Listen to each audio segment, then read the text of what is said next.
Welcome everyone to the New Fly Fisher. I'm your host, Bill Spicer. This week we have a special show. First, we visit Oswego County in New York State and the Salmon River Hatchery.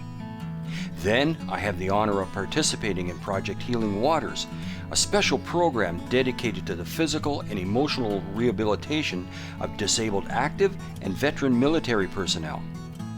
Then Mark Melnyk, host of the WFN show Guided, joins me to sample some of the outstanding steelheading the Salmon River has to offer.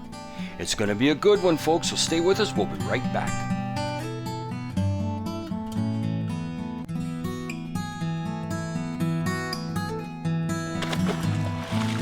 Let him go back to live another day. And away he goes. Great fish. Wow.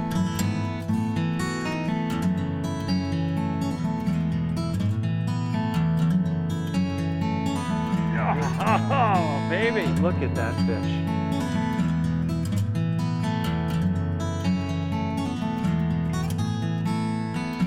Stop, wiggle, on the way down.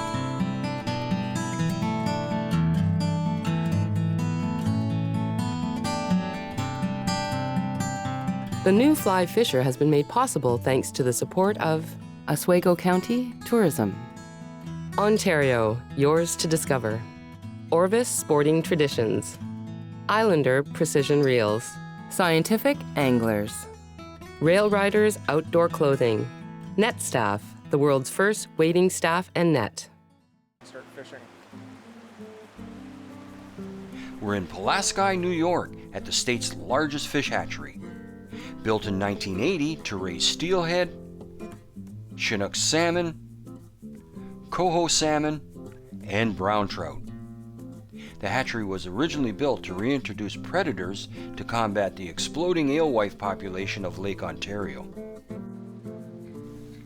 The New York State Salmon Fish Hatchery helped with the rebuilding of an environmental collapse and is a major contributor to Oswego County's recreation and tourism industry. It has helped create a very intensive and spectacular sport fishery. The Salmon River is known for its very large fish. What we do here at the hatchery, raising these fish for stocking, the environmental things that we've done to improve our water quality both in the lake and in the streams. The biology comes first, the economics come out of it. So we've created a good biological system that's producing fish that can survive in this system today, and these fish are thriving in these watersheds, and as a result of that, they're large fish, they're big, so they attract people to come and fish for them.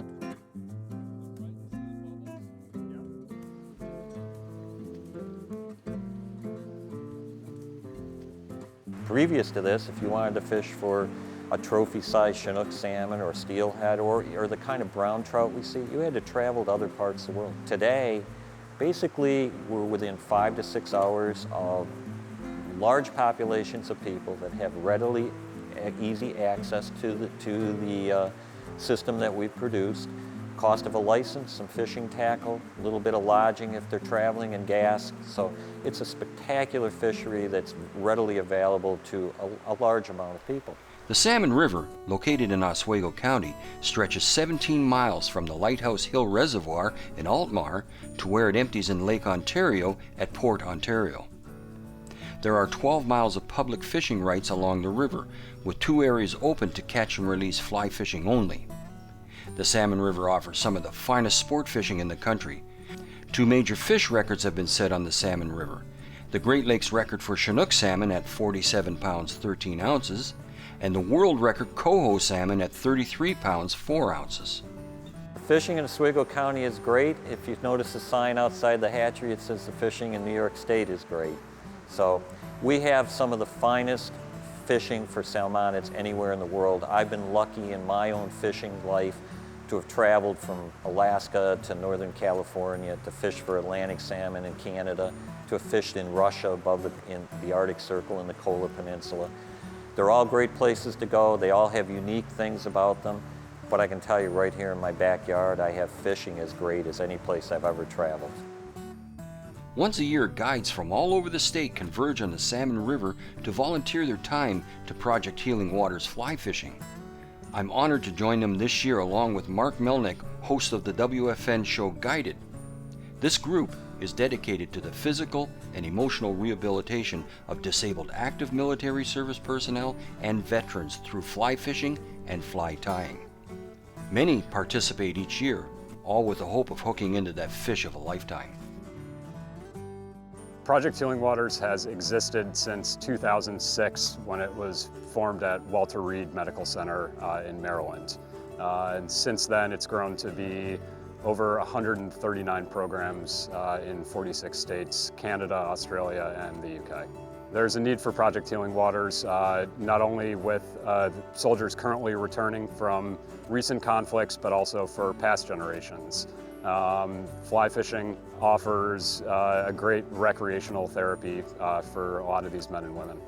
Some of the benefits of Project Healing Waters fly fishing is fine motor skills learned with fly tying, the natural therapy of the outdoors, being by water, being by moving water, camaraderie and relationships built over time, as well as offering these veterans a new team within the fly fishing and conservation communities.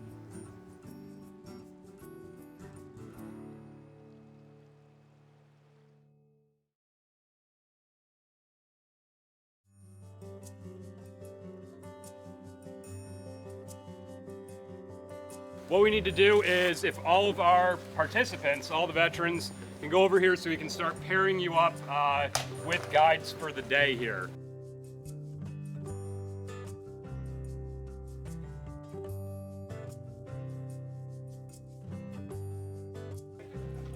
Hi, Ira. How are you? Mark Melnyk, nice to meet you. Pleasure. First of all, let me say thank you on behalf of not only Americans, but all of North America for the service that you provided. Without people like yourselves, who knows where we'd be. I appreciate that. All right, business is out of the way. I am dying. Let's go fishing. Let's get it. All right. All right, guys, good luck. Thanks, Thank Bob. you.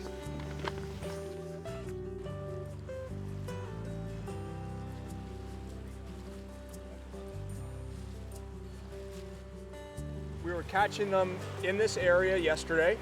Okay, so what we're gonna wanna do is basically present the fly so it's hydroplaning on the water. So I want you to stand sort of 45 degrees to the current, okay?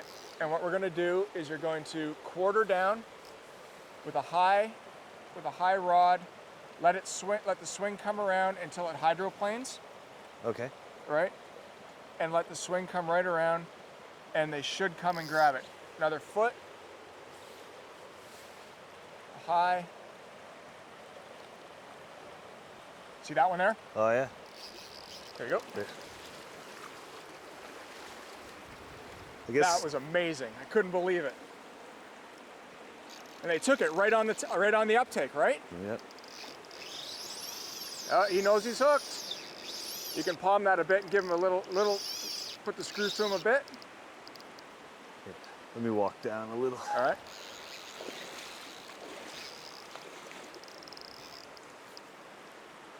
Funny how they go to the wood, right? They know, they're smart.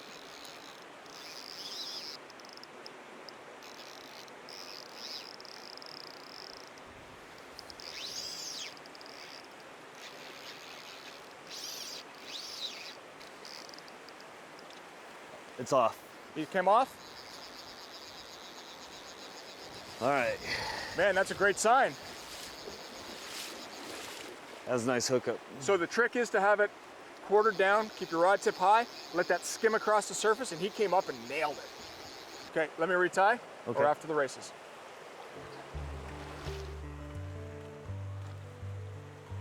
Got him. All right, here you go. Just gonna drop it. Now, come on back out the head of this, back up the head of this run. I grew up on Army bases and came from a military family, and while I did not serve, this is my opportunity to give back to these wonderful men and women of our military. We've been doing this, I've been doing this for 5 years, and it's one of the biggest thrills of my life is to get together with these young soldiers and teach them how to fly fish and spend time with them, you know, and it's really a rewarding thing. I mean, I got these guys are Stevie, you know, put his life on the line for me and for my country, and this is the least I can do is take him fishing and teach him something I know how to do. It's kind of peaceful. Like she's, you know, like she's trying to teach me to do a waltz kind of pattern with it, and the same thing with dancing. You know, it's just you and somebody else, or it's you and nature in this case. Fly fishing for the people who can't dance, they can waltz on the water. Rob, as it turns out, is still a novice fly fisher. I really hope I can teach him some new techniques. That was a huge fish. He's upset. You put the fly into him. That was good. We're in the zone, buddy. We're in the zone. That was a big fish. After I graduated college in 2005, I made a decision to go into officer candidate school based upon my experiences after 9/11. And I had a family history of military service. My father and my grandfather both served during Vietnam and World War II. So I just had it ingrained. I felt some type of personal service. And 9/11 just, it magnified the desire to want to serve my country. There you go. Down low, that's it.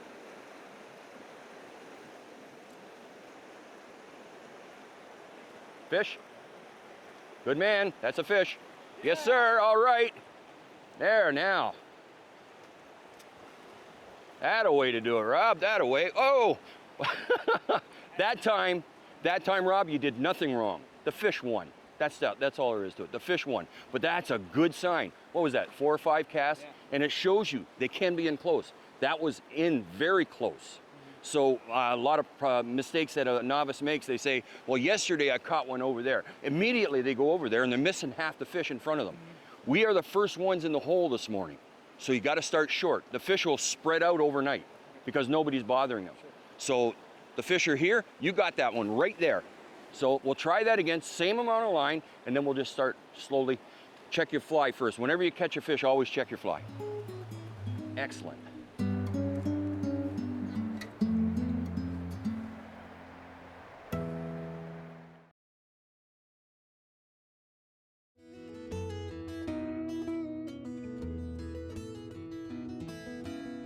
Personally, I was on a night mission to search and detain some individuals who were involved with a strike against United States forces. We were doing a tactical call-out, which is a non-lethal technique. You see a lot of law enforcement personnel do it, where they surround the house and call the individuals out. And at the time, the individuals that were in an adjacent building that we were, they used their AKs and engaged in our forces, and unfortunately I was in the range of the bullets that were flying. Project Healing Waters was something that I found while I was at Walter Reed Army Medical Center. It was a group of individuals that were like me, injured, battling different internal and external situations, limitations. And it was a simple, hey, you want to go fishing? And it's, by the way, it's fly fishing. It intrigued me, and I had disabilities, and those disabilities at the time I thought would limit my capabilities. And I learned the total opposite, that, and helped me change my mindset, is my injuries make me disabled, but they're not going to be a disability. And I picked up a rod and haven't put it down since. It's a nice fish too, huh? Hey, Ira, listen to me. I'm going to teach you something right now. Every fish is a nice fish. I don't regret meeting him. This one might be a little better than I thought it was. Yeah. Nice and silver. Just sort of stand not in front of the whip zone if it comes unbuttoned. I got a good feeling on this one. Yeah, you got it. You got him.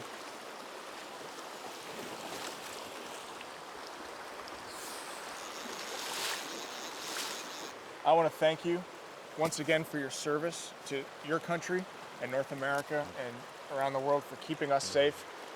It's programs like Healing Waters, Project Healing Waters, that allow gentlemen like yourself that have been through a lot to come back and integrate themselves back into society and find something that you love and really, really get better. So I thanks appreciate again. it. Congratulations. Enjoyed fishing with you. Yeah, man. And this is a wonderful, wonderful animal.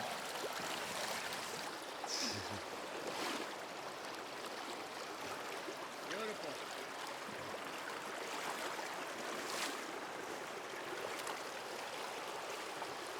Perfect. Good. Thank you, sir. Thank you.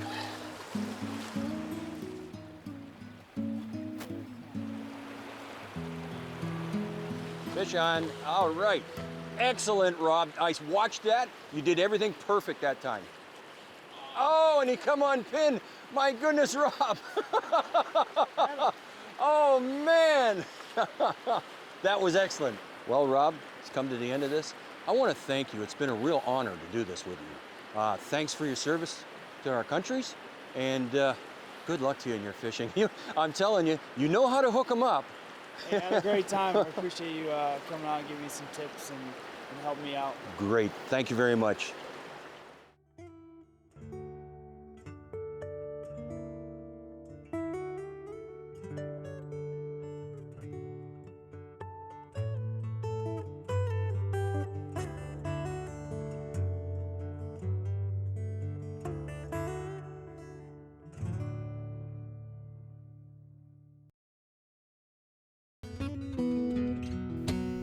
It was time for Mark and myself to enjoy some of the spectacular fishing the Salmon River has to offer. We meet up with guide Bob Shannon. Bob is the head guide and owner of the Fly Shop in Stowe, Vermont, which started in 1986 and has over 25 years of experience teaching fly fishing. Bob explains to me the two techniques we're going to use today. What we're doing is I typically like to set my guys up in a spot like this. Right. Where we're going to fish on the surface column of water first. Okay. If there's any fish in the river that are really hot, you know, real aggressive feeders, Okay. we're going to fish a riffle hitch system. Okay. Similar to Atlantic salmon fishing. Exactly. In fact, Okay. right now today I'm using an Atlantic salmon fly. What I'm doing is I'm using a riffle hitch and keeping the line tight, letting that thing swing across the current. Okay. The main reason these steelhead are in the river right now is to feed on salmon eggs. The salmon have just finished spawning. Okay. The river is full of eggs. The fish have died, so there's a lot of flesh patterns. You can use streamers, and we also use egg patterns, egg imitations. Yep. So what we're going to do is use a float system, and I've got a indicator. Yep. I build my own leaders, and then I stagger a series of weights down the line so that the weight is suspended directly below the float. Okay, I see what you're talking about now, yeah. Now, at the end of that weighted system, I either go with another 8-pound tippet or a 6-pound tippet, depending on the water depth and clarity. Clarity, yeah. And then I run that approximately 14 to 18, 20 inches away from the last split shot or last weight. Okay.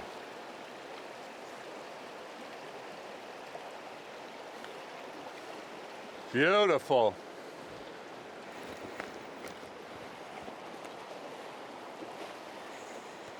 That fish is hot. He's hot, that's for sure. Yeah, that's for sure he's hot.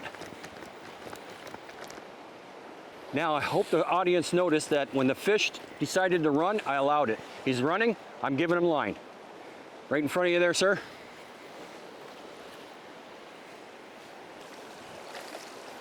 Yeah. Yes, sir. Bill. Yes, sir. All right. All right. Whoa. Oh, very good. Okay. All right, Bill. Beautiful. Ah.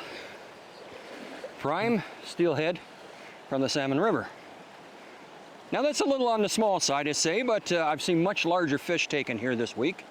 But that's a good example. You see how hard they fight? They're very, very powerful. And away he goes.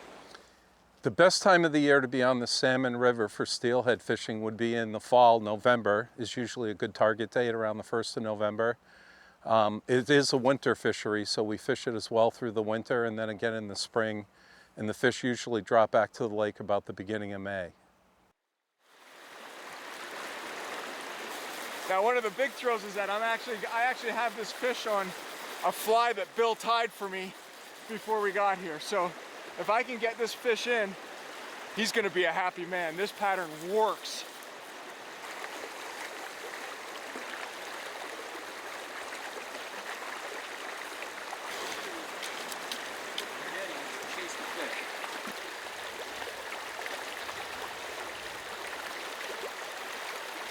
We got him. This is a nice fish, Mark.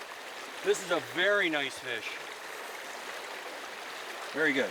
So you tied this fly for me just the other day, and that's what we got it on. Yeah, that's a stone fly, and you can swing them effectively. You dead drift them and then swing them out at the end. They work very well. Apparently, let's take a look.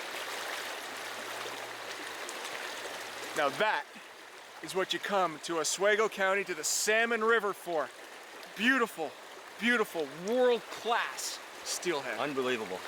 Look at that. Look at that. There he goes. That was an excellent release. Excellent release. Yeah, excellent fish. It is exciting steelheading, isn't it? You see why I love it so much? Absolutely. And you know what? Now I'm hooked too. Thanks very much. Oh boy. Beautiful. Yeah. Oh yeah. All right. I'm okay. Let's get him up. Oh, We'll get him. Bill. Oh, this is a good Bill, fish. Bill, we Good got fish. a nice steely. Yeah, good steel, yeah. All right, now I'm gonna let you work him down into this quieter water and I'll see if I can get a net on him. Okay. Now I'm in such fast water, I gotta let him go when he decides he wants to run. Oh, and he come unpinned. Oh well. You can hear me, folks, I'm out of breath. That was exciting. You just can't believe it, the way the fish can pull. Well, I hope you enjoyed today's show and learned something about steelheading. For more information, visit us on the web at thenewflyfisher.com. From all of us here at The New Fly Fisher, thanks for joining us. Tight lines, and we'll see you next week. The New Fly Fisher has been made possible thanks to the support of Oswego County Tourism. Ontario, yours to discover. Orvis Sporting Traditions. Islander Precision Reels. Scientific Anglers. Rail Riders Outdoor Clothing. Net Staff, the world's first wading staff and net. To learn more about the New Fly Fisher, our locations, contests, news, and much more, come visit and like us on Facebook.